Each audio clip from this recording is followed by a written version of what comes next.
Hello बच्चों, कैसे हो? चलो स्टार्ट करते हैं थोड़ा सा क्वेश्चन। ठीक है, मैंने रेस्पिरेशन के ऊपर थोड़ा सा कुछ क्वेश्चन लाया है जो कि मैं क्वेश्चन डिस्कशन करूंगी। ठीक है, तो आप पहले मतलब रेस्पिरेशन चैप्टर का भी क्वेश्चन है, तो आप पहले रेस्पिरेशन चैप्टर कंप्लीट कर लेना, तब आपको इसमें क्वेश्चन करने में आसानी होगी। ठीक है, तो मैंने ज्यादा क्वेश्चन नहीं लाया है आज, बस थोड़ा सा ही क्वेश्चन है।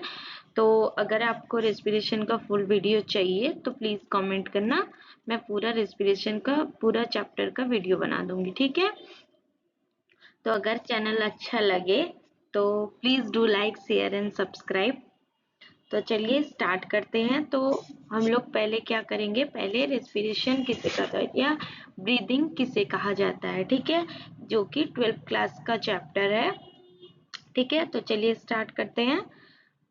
The process of exchange of O2 from the atmosphere with CO2 produced by cells is called क्या मतलब, यहाँ पे क्या पूछा गया है कि ये जो प्रोसेस हो रहा है exchange between atmosphere and the cells यहाँ किसके सेल्स को ना, अल्वियोलर सेल्स। ठीक है, एटमॉस्फेयर से जो O2 अंदर गया और अंदर से मतलब अल्वियोलर सेल से जो CO2 निकला, उस प्रोसेस को हम क्या कहते हैं, ये जो एक्सचेंज होता है O2 एंड CO2 का, दिस प्रोसेस इज कॉल्ड क्या, breathing.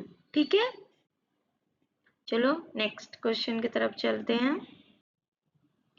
Dash is the common passage for food and air. ठीक है, क्या मतलब हमारे बॉडी में कौन सा ऐसा चीज है जो कॉमन है बोथ फूड के लिए भी और एयर के लिए भी? कहाँ है? एक मैं हिंट दे देती हूँ कि हमारे गले के पास है, तो कहाँ पे है?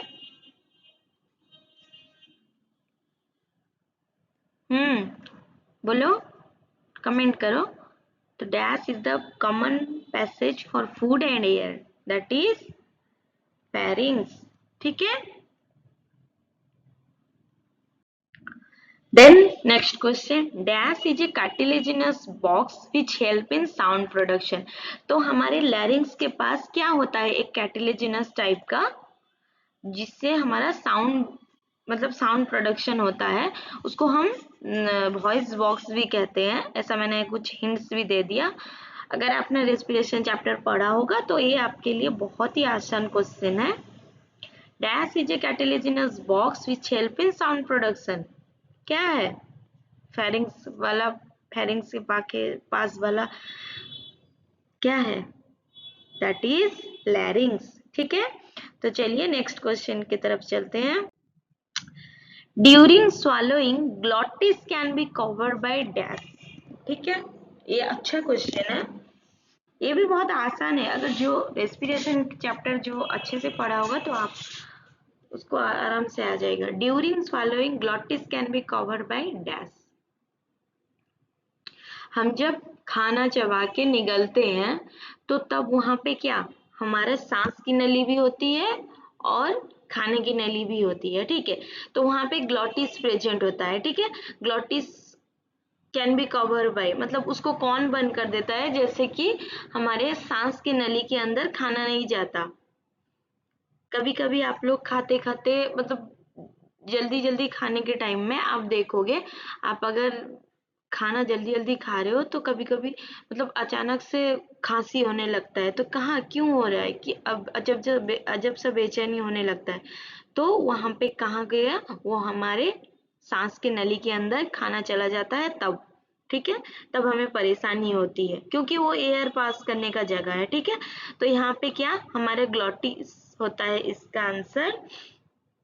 ठीक है, during swallowing glottis can be covered by epiglottis. तो अगर एपिग्लॉटिस उसके ऊपर ग्लॉटिस के ऊपर मतलब फ्लैप टाइप का है, वो अगर चढ़ जाएगा तो हमारा खाना सांस की नली में नहीं जाएगा, खाने की नली में जाएगा। ठीक है, तो चलिए दूसरे क्वेश्चन की तरफ चलते हैं। The branching network of bronchi, bronchioles and alveoli comprise the dash.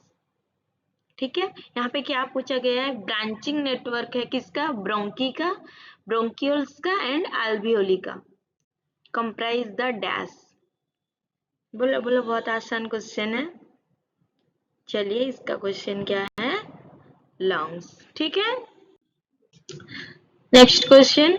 The respiration that takes place by lungs is called dash respiration.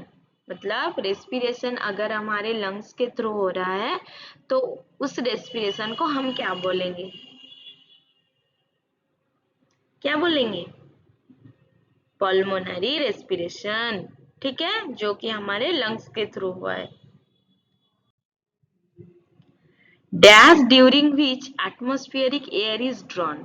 ठीक है, मतलब हमने तो बोल दिया ब्रीदिंग ऐसे होता है, मतलब अंदर एटमॉस्फेरिक एयर गया, एटमॉस्फेरिक एयर में ऑब्वियसली O2 होता है और हमारा अल्वियोलर एयर से हमारा क्या CO2 निकलता है. तो हम जब सांस लेते हैं atmospheric air is drawn in. ठीक है, अगर अंदर की तरफ गया तो उसे हम क्या बोलेंगे? That is inspiration. ठीक है, inspiration during which atmospheric air is drawn in. तो ये next question.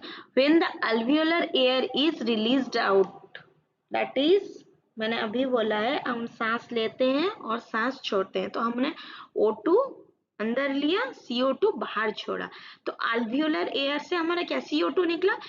When the alveolar air is released out, बस यहाँ पे वर्ड, बस मतलब कुछ वर्ड का ही बैठना है. क्या है, हमने सांस लिया फिर सांस छोड़ दिया हमने. ठीक है, तो when the alveolar air is released out, हमारे alveolar air मतलब क्या अंदर से जो बाहर है, that is प्रोसेस एक्सपीरेशन.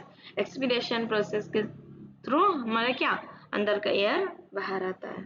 ठीक है, चलिए next question. Inspiration is initiated by the contraction of. हमने बोल दिया इंस्पिरेशन दैट इज क्या, atmospheric air is drawn in, मतलब अंदर जाएगा. ठीक है, मतलब एयर बाहर का हम लोग अंदर लेंगे, उस प्रोसेस को इंस्पिरेशन कहा जाता है. इंस्पिरेशन के टाइम में, ये मैकेनिज्म ऑफ रेस्पिरेशन का क्वेश्चन है, मतलब इंस्पिरेशन के टाइम में मतलब वो स्टार्ट होता है बाय द कंट्रैक्शन ऑफ, कुछ मतलब सामान का कंट्रक्शन होता है, that is called, that is diaphragm. ठीक है,